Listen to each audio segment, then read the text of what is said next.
Big boss season 7 promo విడుదలైంది. ఆ promo కానీ ఒక్కసారి మనం చూసుకున్నట్లయితే బిగ్ బాస్ హౌస్లో లెటర్ బాక్స్ టాస్క్ని అయితే పెట్టుకుంటూ వచ్చారు. అయితే వారి ఫ్యామిలీ నుంచి లెటర్స్ అయితే వచ్చిన సంగతి తెలిసిందే.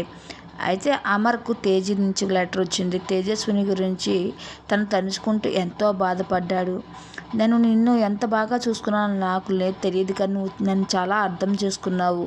నువ్వు లెటర్ రాస్తే నువ్వే నాకు పిలిచినట్టు అనిపించింది అంటూ కళ్ళ నీళ్ళు తెచ్చుకొని ఎమోషనల్ అయ్యాడు అమర్. సందీప్ తనకి ఓదార్స్తూ వచ్చాడు. ఇక అమర్ తేజీ గురించి చాలా ఎమోషనల్ అవుతుంది. నన్ను చాలా బాగా చూసుకుంటుంది, అర్థం చేసుకుంటుంది. తను మాత్రం నన్ను ఏమీ చూడలేదు ఇప్పటికొచ్చి. అంటే నీ వాల్యూ ఏంటో తెలిసింది, నీ ఇల్లు ఏంటో తెలిసింది అంటూ ఏడ్చుకుంటూ వచ్చాడు.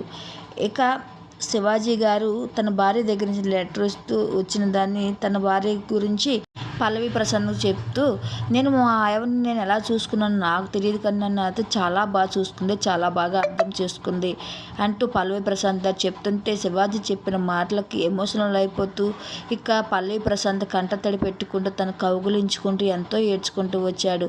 వద్దులేరా, ఇంకా లెటర్ పెట్టే వద్దు, నాకు తెలుసు కదా, నాకు ఇచ్చే, నా భార్య నేను ఎంత బాగా చూసుకుందో, నన్ను దునియాలా చూసుకుంది అంటూ శివాజీ దగ్గర చెప్పడంతో పల్లవి ప్రశాంత్ ఎమోషనల్ అవ్వకుండా ఉండలేకపోయాడు.